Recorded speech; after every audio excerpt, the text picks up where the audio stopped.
lá, vamos dar início a mais um dia de discussões, de debate no seminário Chame Gente, que vem discutindo questões relacionadas ao carnaval baiano. E hoje faremos um passeio pela história da percussão. A percussão que é o tema do carnaval neste ano e por isso trazemos aqui mais uma vez a discussão sobre percussão. Para falar sobre isso, temos aqui João Jorge, presidente do Olodum, Ninha, vocalista da banda Trem de Pouso, que começou com percussão e vai contar um pouco da sua história, da sua origem, e o professor de percussão da Universidade Federal da Bahia, Jorge Sacramento.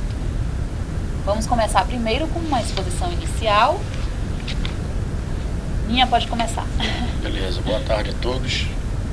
Eu comecei a minha vida como percussionista porque dentro do candomblé nós somos ogães e, como vocês sabem, né, aqui não tem ninguém besta, que é lá dentro que a gente aprende a engatear musicalmente.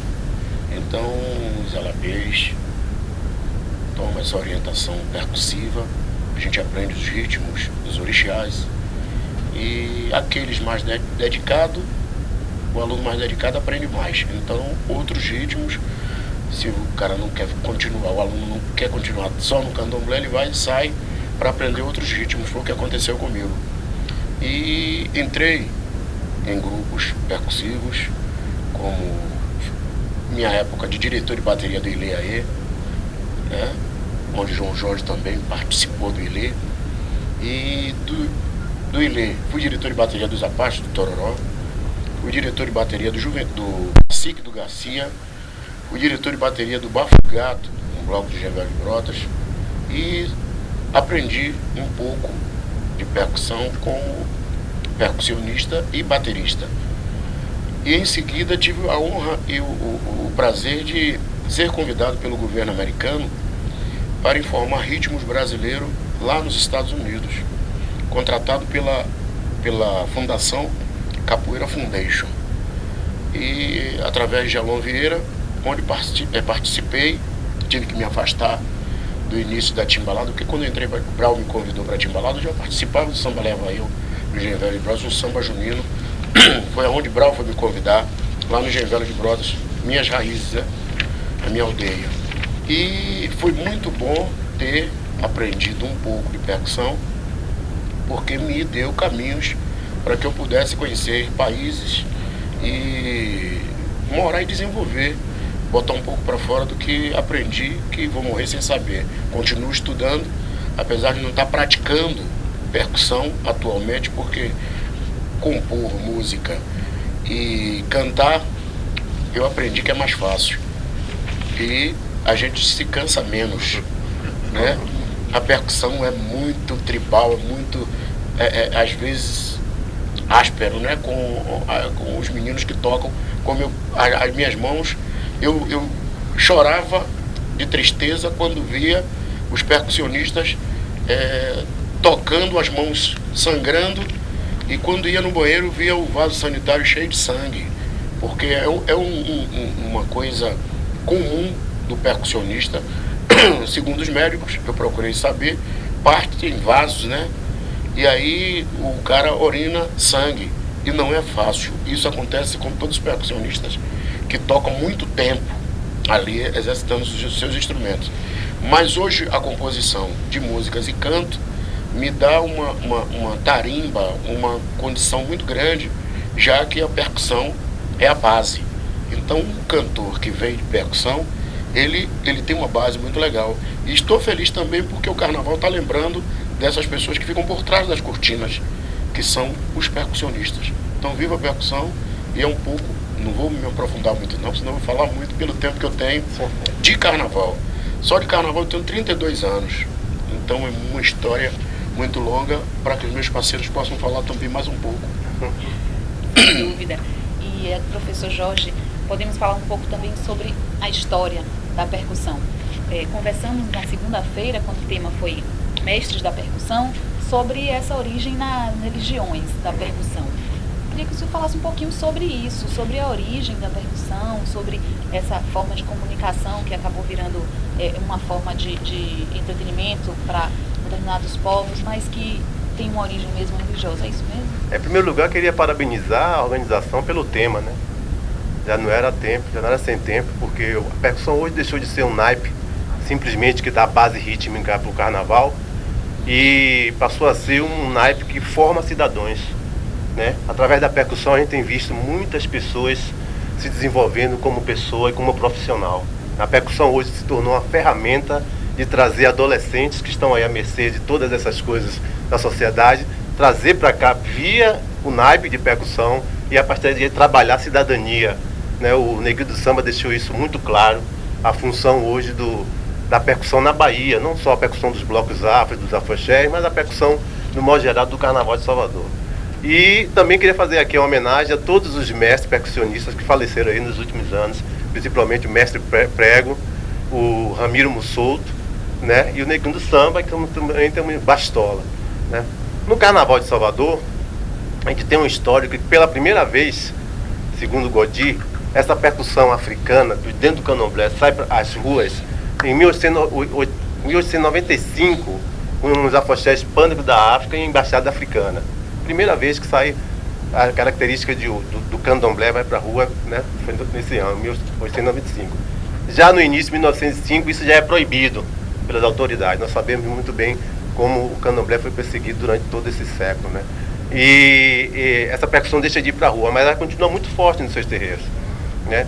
Mas aí, na década de 30, surge aí o que a gente conhece como batucadas. As batucadas eram 20 a 25 homens fantasiados, cada um com seus instrumentos fabricados em suas casas, nas ruas, saindo e batucando com os seus ritmos diversos. Também oriundo, evidentemente, do candomblé. Isso leva muito tempo, isso leva a década de 30 e 40. Até que, no final da década de 50, digamos assim, de 60, nós aqui em Salvador tentamos imitar o que estava acontecendo no Rio de Janeiro, que era já forte, muito forte, a escola de samba. Aí a percussão já está muito marcante. Salvador teve uma tradição muito grande de escola de samba. Quem vê o Carnaval de Salvador hoje não imagina, e nós tivemos aqui competições de escola de samba, de 15 a 20 escolas de samba aqui no Carnaval de Salvador. Isso em toda a década de 60, particularmente. Então essa bateria, essa percussão já está muito forte aqui na cidade, né? O fato é que ficou muito caro para Salvador manter essas escolas de samba, certo? Então, o que é que acontece? Mantém-se a percussão forte, mantém-se aquela coisa do festival, das poesias, do samba-tema, do samba-poema, e as alas, elas se transformaram em uma só, viraram blocos de índio, certo? Uma espécie de uma forma econômica de permanecer essa cultura percussiva e essa cultura afro-descendente nas ruas, né?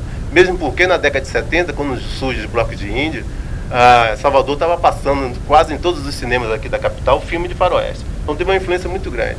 E o que eram os filmes de faroeste? Era os soldados americanos detonando os índios, né? E aqui a nossa população, ela se sentia assim meio que nessa repressão também.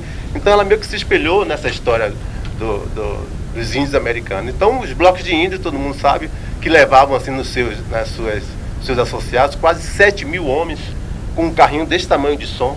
Era uma cultura percussiva muito forte, e aquela música que era ensaiada durante quase todo o segundo semestre era aprendida por todos os seus associados, que na época não tinha rádio tocando, não tinha gravação de LP, não tinha nada dessa tecnologia. Então as pessoas aprendiam as suas canções, dos seus blocos, nos ensaios. Então eles iam para a rua cantando as suas canções. E aí já está muito forte. Paralelo a isso, já está muito forte também a percussão do trio elétrico, né? A percussão lateral do trio elétrico. Na década de 50, década de 60, o trio elétrico já está muito forte, e os filhos de gangue também já está na rua aí muito forte. Então o Carnaval de Salvador, já nessa época, década de 60 e 70, ela já tem uma base percussiva muito forte, né? Que é o trio elétrico, sua percussão lateral, que os blocos de índios, e filhos de gangue também muito forte, e outras entidades também com percussão e sopro, né? Os blocos carnavalescos ainda imitando o carnaval europeu, ainda com percussão e sopro. E aí vem o grito de liberdade, depois de toda essa trajetória, né? A gente pensa que em 1974 surgiu o Ilê, depois surgiu o Lodum, a partir daquilo ali, mas não foi. Claro que tudo tem uma trajetória, tem uma experiência. Todas essas pessoas que participaram desse início do Bloco Afro, elas viveram João Jorge pode falar um pouco disso, viveram um pouco de escola de samba, viveram um pouco dos blocos de índio, e aí tiveram já espaço para dar esse grito de liberdade. Então essa percussão de bateria, de escola de samba, ela já começa a se transformar com essa característica muito mais afro, descendente da Bahia. Né? E vem com ele aí, vem com Lodum, vem com Buzenza, vem com Malê, vem com todos esses blocos afro que estão aí. Aí, a partir daí, com todo esse sucesso dos blocos afro, essa música vai para cima do trio elétrico. Indo para cima do trio elétrico, acontece tudo isso que aconteceu aí nesses últimos 20 anos, esse boom da música baiana, que tem como base o naipe de percussão, né? Por que a percussão é tão importante no Carnaval de Salvador? Os cantores são importantes, as composições são importantes, a melodia, a harmonia é tão importante, mas se você tira a base que está ali da música, do Carnaval, ela não acontece, né? Até como o Linha estava falando, ele como um percussionista, ele conseguiu se desenvolver muito mais como cantor, porque você tem esse swing que em lugar nenhum do mundo tem. Nenhum acadêmico consegue escrever essa percussão popular em partitura. Eles mesmos declaram isso. A gente não consegue escrever porque é uma percussão vivida na emoção do momento. Tá? Então, cada momento que se toca, cada momento que o Olodum sai, o bloco o Leaê sai, aquele momento é único. Certo? Então, como partitura é uma coisa que se congela, tá? Essa música percussiva baiana, ela não se escreve em partitura. Evidentemente que a gente escreve alguma coisa para ter alguma base, para registrar, mas essa música ela é aprendida no dia a dia, né, de uma forma oral, uma forma natural. É uma escola que leva a vida inteira. A Ninha dizendo aqui que ele ainda tem muito que aprender com percussão. Você leva a vida inteira mesmo, porque essa cultura ela é dinâmica, né? Você vê as influências nos últimos 20 anos que todos os nossos artistas sofreram, né, do mundo, influência do mundo. Né? Então eles vão se reciclando, vão aprendendo e vão mantendo essa base. Né? Quando os blocos afro resolveram botar em cima do trio, né, inicialmente o araqueto, certo? Ele é uma nova roupagem percussiva, certo? Com baixo, com teclado, com guitarra, mas com toda essa base percussiva. Então toda essa base, toda essa cultura percussiva da Bahia é de suma importância. É por isso que já estava na hora dessa homenagem, né? Pois é, falar em base percussiva, vamos falar de bloco afro, vamos falar de Olodum. Vamos falar com o João Jorge, que vai também contar um pouquinho dessa trajetória do Olodum e da importância da percussão para a formação do bloco e para o Olodum ter se tornado um dos blocos mais conhecidos do mundo e a batida ter se tornado uma batida universal. Né? Boa tarde a todos e todas. O Olodum tem um componente muito especial na história da percussão na Bahia e no Brasil. O Olodum é o liquidificador, é a síntese de tudo que antes já houvera sido feito, ou no Carnaval, ou no Candomblé, ou na Umbanda, ou na expertise das escolas de samba, ou na expertise dos cordões carnavalescos, ou na expertise dos blocos de carnaval. Essa história da percussão, ela tem diferentes etapas, mas ela começa mesmo com a repercussão da fricção de uma madeira, ou um couro, ou de uma manifestação numa pequena vila, numa pequena cidade africana, para celebrar batizado, casamento, puberdade. Os tambores que a África gerou para o mundo foram a primeira forma de comunicação entre cidades, entre lugares distantes e lugares perto. Era o aviso de um enterro, era o aviso de uma comemoração. E essa história anterior da África, ela chega na Bahia e é duramente perseguida. Ela é perseguida primeiro informalmente, com a proibição de acesso a vários instrumentos, a várias formas de fazer música. Depois ela é perseguida legalmente, com decretos e leis e regulamentos que proíbem a capoeira, o candomblé, o afoxé e os blocos afros, no começo do século passado. Mas a presença da percussão do Olodum, ela sempre é atribuída a apenas uma pessoa, duas pessoas ou três, e não é. Na realidade, a experiência da percussão do Olodum, ela foi fantástica porque ela não copiou o Iliaê, não copiou o Apache, não copiou o Cacique de Ramos, que é o berço da influência dos blocos índios daqui. Ela se reinventou a partir de 83, com a chegada de Ninguém no Samba.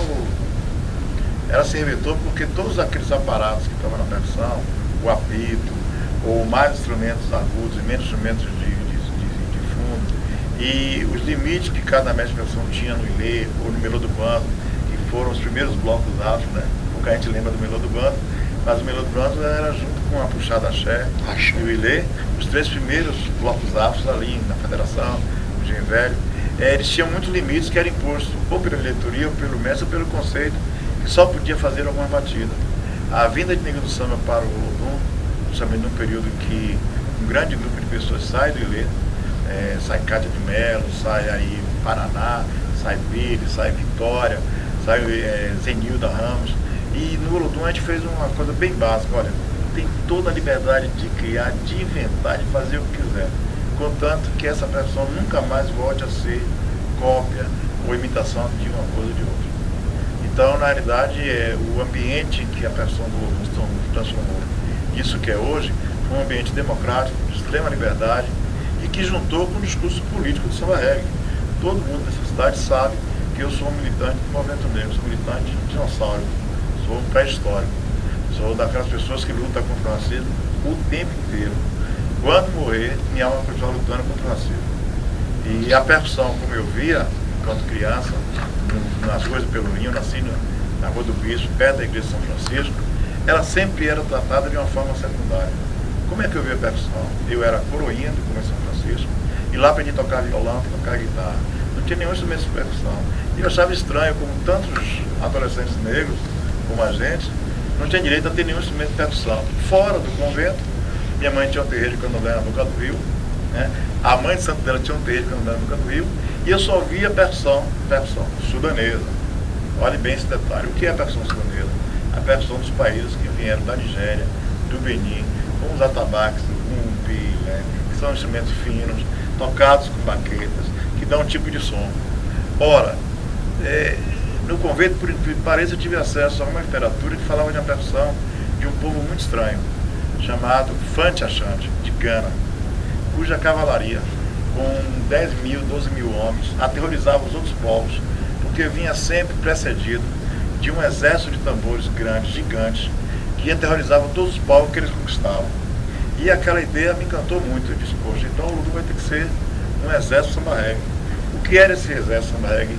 Era a repercussão dos Fante Achantes, da poderosa nação Fante Achante de Gana, que conquistou um vasto império na África Ocidental, a partir do som que os seus inimigos ouviam a quase 30, 40, 50 quilômetros de distância.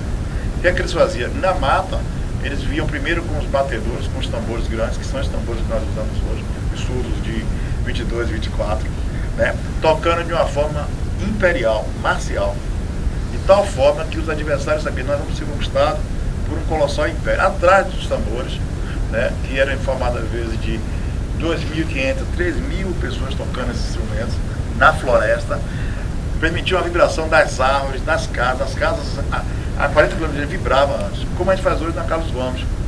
Então o que Neguinho fez foi pegou os tambores, os surdos todos, deu a maioria na percussão, né, tirou o apito, instituiu a baqueta, criou e reinventou ritmos, cruzando a experiência do reggae, a experiência do samba de Angola, a experiência sudanesa. Ele era um homem que tinha vindo dos terreiros de candomblé sudanês, não é? Manteve poucos atabaques, poucos timbales, muito pouco timbales, deu a repique, o som que seria dos instrumentos religiosos, né? E passou a tocar o repique. Ora, isso foi uma ruptura extremamente revolucionária, porque aquele que comandava a banda, ele já não comandava com o apito da influência francesa e europeia, ele comandava tocando um instrumento como aquele instrumento fosse o instrumento dos reis, candomblé sudanês, mas comandando a banda. Resultado, nós repetimos a mesma experiência do Fante Achante. Nós pegamos a percussão daqui, conquistamos o Pelourinho primeiro, marcamos o território, rua por rua, levando os tambores, enfrentando a aeronáutica com suas tropas, batendo em Petu, botando arma em Petu para parar, carro da polícia com a violência policial, 5 baleados em 10 anos, um morto de joelho, Joselito Alves Barbosa, de 1927, percussionista, se ajoelha sai morrer. Qual era a culpa dele? Ele era um percussionista do Olodum. Os soldados foram presos e logo depois a polícia deu soltura aos soldados. Nós pegamos 60 instrumentos, botamos na Praça da Piedade, em frente à Secretaria de Segurança Pública. O secretário me disse, vai morrer todo mundo. E nós apenas esperamos. Ou seja, a percussão do Olodum, ela tem algo mais do que tocar, cantar. Ela é algo da vida, como ela é na Bahia e no mundo. Por isso encanta em qualquer lugar do mundo que a gente chega. Ilha da Reunião, na cidade de São Luís. Estava lá, o professor vai ter. Quando tocou, os brasileiros, é o Olodum. Ilha da Reunião. Fica no Oceano Índico, a 8 horas do Brasil. Jamais um grupo musical brasileiro tinha pintado lá. O que tinha lá era o Chuchu, que chegou em 1844. perto de um vulcão. Vamos lá, nós, Petu, Tita Lopes, os músicos Coroa, tocou o pessoal, é o Olodum. Coreia, com o Sadal Alternado, começou a tocar o Olodum. Na Guiana, aqui em cima, começou a tocar o Olodum. No Uruguai, o Olodum. Na Finlândia, na Escócia, onde tem uma percussão muito bacana, com os foles de gaita. Fomos tocar no castelo de Glasgow. Chegou lá, é o Olodum. Porque Neguinho e Mestre Jacques, Mestre Prego, Memeu, Andréa, os cantores Lazinho, Nego, Bobô, tantos que cantaram no Olodum, Luciano Gomes, deram uma timbragem que unificou a voz com os timbres percussivos. E em 87, Neguinho tirou a pintura toda branca, que o Olodum tinha, e a maioria dos blocos afro tinha, e acoplou ali as ideias do panafricanismo. Por quê? Porque o Olodum falava muito do Egito, de Madagascar, falava muito da Atlântida, falava muito de Angola, da luta contra o apartheid, né? Nós incluímos a gravação com o Jimmy Cliff. A primeira gravação de um bloco afro que tem instrumento harmônico foi o Olodum e Jimmy Cliff, na música Reggae do Iá. Antes do Araqueto fazer qualquer coisa. Essa história precisa ser feita.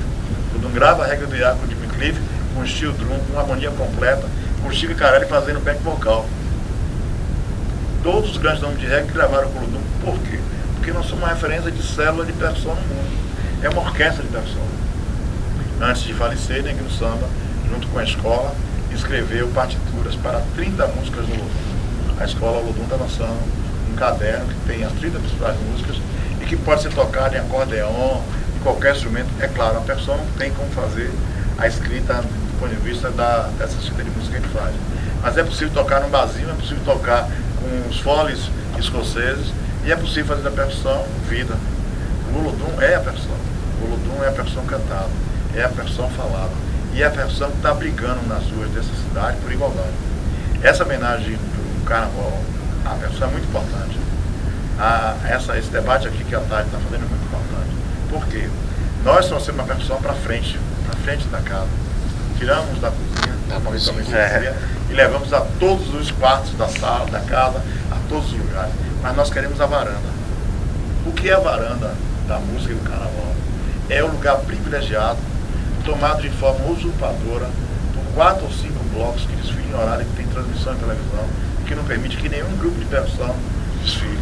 É significativo que o Carnaval da Avenida 7 esteja em decadência, com vários grupos migrando para baixo, e ainda assim, este ano, que o Olodum está pleiteando, sai 4 horas da tarde, o Conselho do Carnaval, o presidente da Saltur insiste em dizer que isso não é bom, não é importante.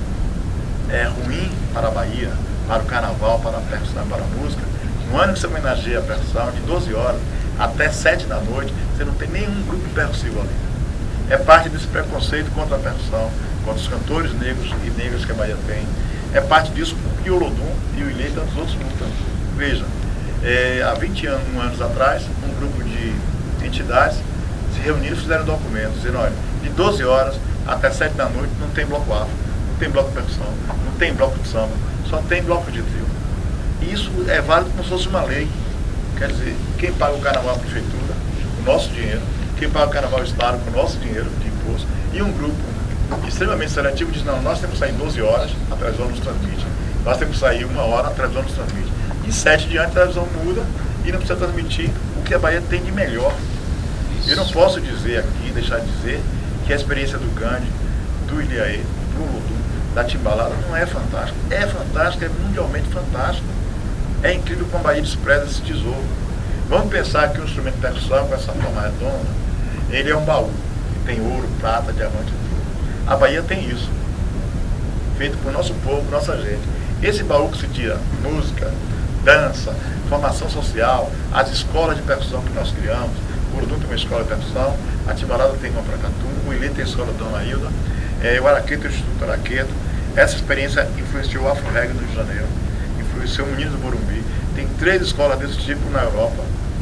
E essa experiência é tratada de forma preconceituosa e é tratada de forma, na realidade, relegada ao terceiro plano.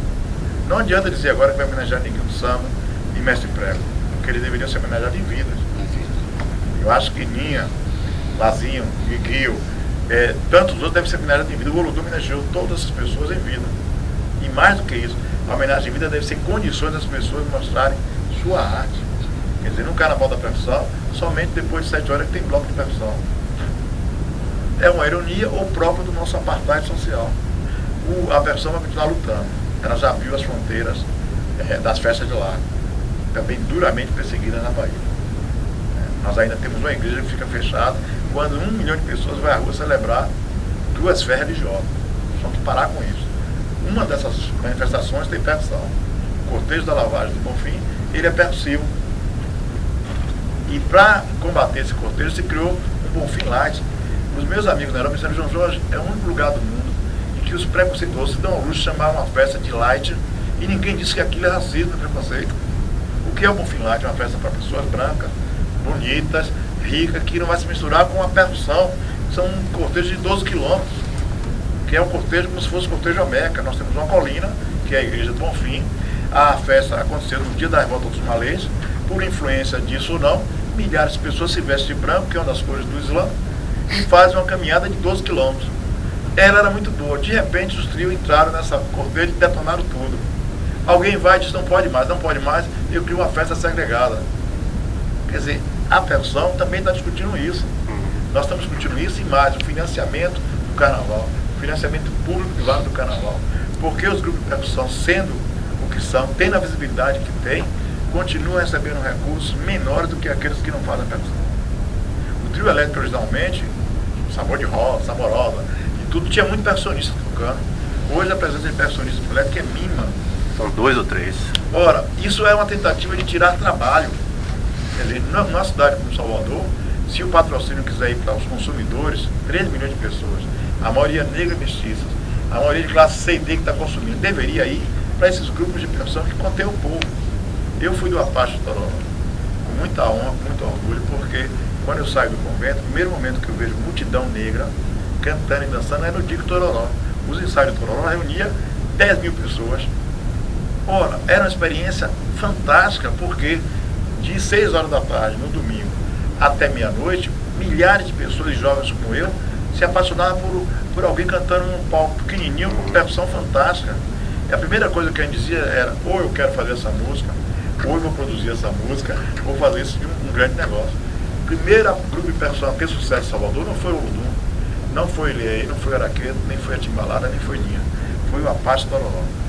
O Apache Tororó conseguiu botar 5 mil pessoas na rua, e no ano de 72 foi barrado por uma ordem policial para prender todo mundo que estava de calça com camisa branca.